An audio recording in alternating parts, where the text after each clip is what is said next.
আমাদের সঙ্গে রয়েছেন রুদ্রনীল ঘোষ বা মন্টুদা। রুদ্রদা 2021-এ লড়াই করেছেন, 2026-এ, এবং এবারে বিধানসভায় একজন আইন প্রণেতা হিসেবে আসছে। আপনার অভিজ্ঞতা যদি একটু ভাগ করেন। পবিত্র জায়গা, বহু ভরসা, বহু আশা নিয়ে মানুষ আমাদের পাঠিয়েছেন।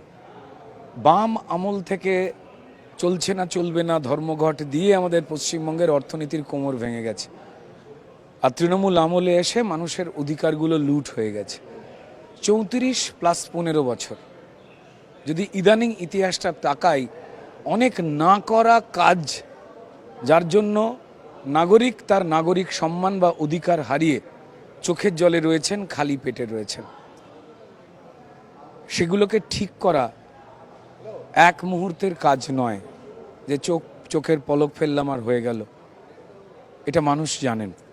তো তাই সেগুলো ঠিক কোন কোন ধাপে কীভাবে হয়, সজাগভাবে সেদিকে দৃষ্টি রাখতে বদ্ধপরিকর ভারতীয় জনতা পার্টির পশ্চিমবঙ্গের এই নতুন সরকার। একটা জিনিস যে আপনার এলাকায় কয়েকদিন আগে দেখলাম, হাওড়ায় তৃণমূল নেতার বাড়ির নিচ থেকে যে সমস্ত জিনিসপত্র বেরোচ্ছে, এই যে এরম ধরনের পরিস্থিতি একটা হাওড়ায় হয়ে রয়েছে বা সেখানকার নেতাদের হয়ে রয়েছে, আপনার আগামী দিনের লক্ষ্য কী থাকবে সেটা? দেখুন, 500 বছরের পুরনো শহর হাওড়াকে যেভাবে ক্ষতিগ্রস্ত করা হয়েছে, নাগরিক অধিকার কেড়ে ড্রেন, পাঁক, জল, ভ্যাট, জঞ্জাল নগরী, ট্রাফিক সিগন্যালহীন, কোনো নিয়ম তোয়াক্কা না করে অবৈধ নির্মাণ যা যা তৈরি হয়েছে, অপরিকল্পিত স্বাস্থ্য ব্যবস্থা, হেলথ সেন্টারগুলো ধুঁকছে, স্কুলগুলো বন্ধ হয়ে যাচ্ছে, কলকারখানাগুলো বন্ধ হয়ে যাচ্ছে, শিল্প ধ্বংসের পথে। এই যে পরিবেশ, তা তৃণমূল নেতারা খুব মন দিয়ে এই অপরাধের নির্মাণ করেছিলেন। এবং তাই তৃণমূলের লালিত ক্রিমিনালদের বাড়ির ভেতর দিয়ে সুড়ঙ্গ পৌঁছে যায়, আর একটু খনন করলেই দেখতে পাওয়া যেত তৃণমূল নেতাদের বাড়ির ভেতর দিয়ে বেরিয়েছে। আর এই ঘর একটা নয়, অনেক তৈরি হয়েছে।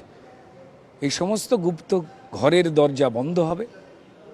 মানুষ যাতে তার নিজের ঘরের দরজা জানলাগুলো আনন্দের সঙ্গে স্বাধীনতা নিয়ে খুলে আলো বাতাস নিতে পারেন গণতন্ত্রের। অনেক কঠিন বিষয়কে, কঠিন ইস্যুকে খুব সরল এবং সরসভাবে আপনি সমালোচনা করেছেন আপনার কবিতার মধ্যে দিয়ে, আপনার বলার মধ্যে দিয়ে। এই মুহূর্তে তার কি সেরম ধরনের কিছু মনে করছে একটু যদি?